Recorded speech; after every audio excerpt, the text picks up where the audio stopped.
Nice to meet you. I'm Guy Mackenzie, Nice to meet you. I wanted to say welcome back to the West Country, but in actual fact you're from the West Country. I'm from the West Country indeed, yeah. I was brought up in Oakhampton. In Oakhampton? Yeah. And how did it happen that you then moved up to London? Because you moved up to London in '76, if I remember right. That's right. Well, I mean, I've tried having bands when I was living down here. My first bands were back at school.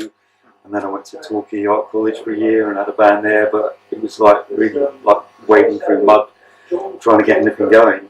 And then there was this deal that there was this thing happening in a place in London, you know, about this kind of this feeling something was starting to happen. So I kind of got interested in that and decided to move up to London and see what was going on and try a band up there, you know, and that was just, of course, at the time punk rock was starting, so that was when it was all really exploding in London. So it was, you know, great timing, really. So did you form the Adverts before you moved to London, or did you form the Adverts when you were in London? I formed them in London, but I went to London with the express purpose of forming a band. As I say, I'd had a band in Torquay called Sleaze, sort of like kind of vaguely glammy kind of band with a bit of an Iggy edge to it, a bit of an Alice Cooper edge to it. And it, you know, it started becoming clear that bands like New York Dolls and Iggy, the Stooges, and that were becoming more and more the thing that was happening. So I decided to go to London and form a kind of hard edge band, really. And in fact, success came relatively quickly, didn't it? Because you moved in '76, and by '77 you had the hit single Gary Gilmore's Eyes. It was absurd, really, because my first gig was in January 1977, one of the first gigs at the Roxy. Yeah. And within 6 months we had a top 20 hit. It was ridiculous. You know. And I've been paying for it ever since. Well, you look very well, that's all I can say. But of course you had an acclaimed album, didn't you, about a year later, is that right? That's right, yeah. And that album was?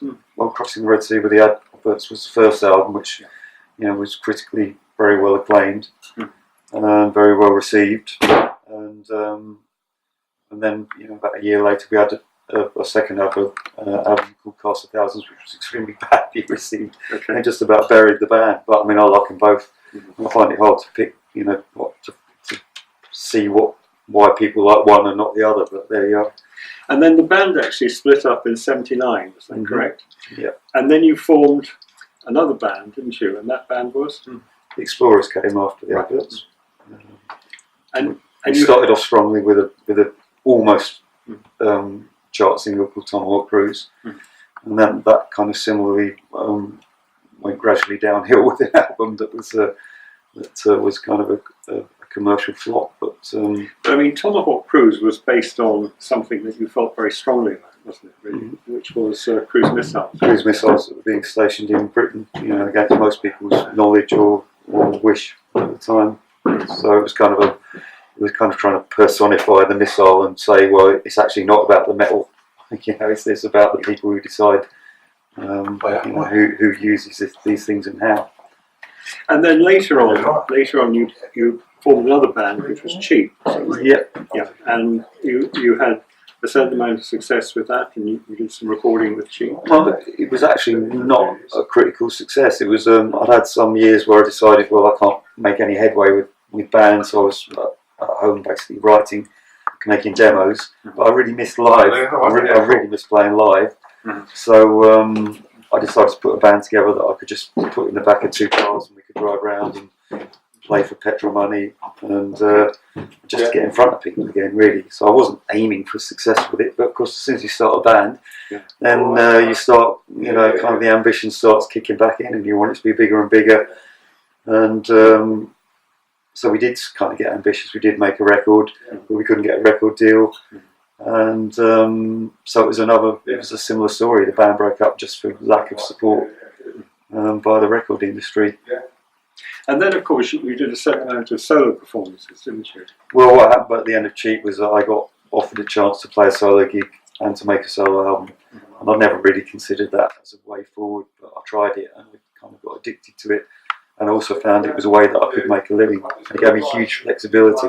I didn't have to write songs for a band.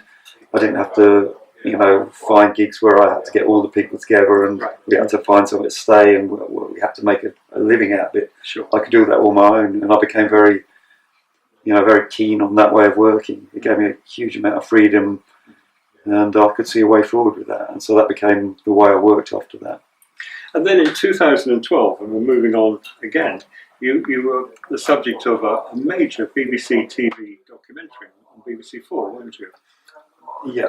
How did that come about? Yeah, it came about because there's basically a fan who was a documentary filmmaker saw me as a kind of his pet project. That he wanted to make the thing. He thought it was a good story that hadn't been told, and he spent a long time trying to get this documentary off the ground and getting finance for it, and eventually the BBC picked up on it and agreed to show it, and I was very happy with it because I think it told the true story. And not only that, I mean, it's had, I think, something like 25,000 views on YouTube. Well, the great thing is that now that this sort of thing isn't just a one-off hit on the telly and then never heard of again. It goes onto YouTube, and so people continue to pick up on it. So, as of now, you're still touring, and you're still touring here in Penzance, which is great. I'm going to be here and seeing the show tonight, and I'm looking forward to it. And you're with Pete Kliski of the Surgeons, who are my friends and your friends, who I think have organised this. Well, Pete is, really the reason why I've been down in Penzance now 4 times, I think, in the last few years. First of all with the Three Chords Festival, then we did a couple of gigs at the studio, and now we're going to try this one out at the Satan Club. So it's it's kind of the thing you get from doing this kind of touring. Is you build friendships and make connections with people who we work together to put gigs on in a very DIY fashion, which I think is very punk rock. Yeah, it certainly is. And of course, apart from being a punk rocker, if I may say that, you're also an author, because you've written a number of books, haven't you? In fact, you've got one that's just about to come out. I've written 5 books of tour diaries because I thought people would be interested in actually the true story of what it's like doing what I do, which is going out on a very basic level and trying to make it happen, against all the kind of interests of the record industry, to do it on a ground level, personal level, to make a career out of doing this.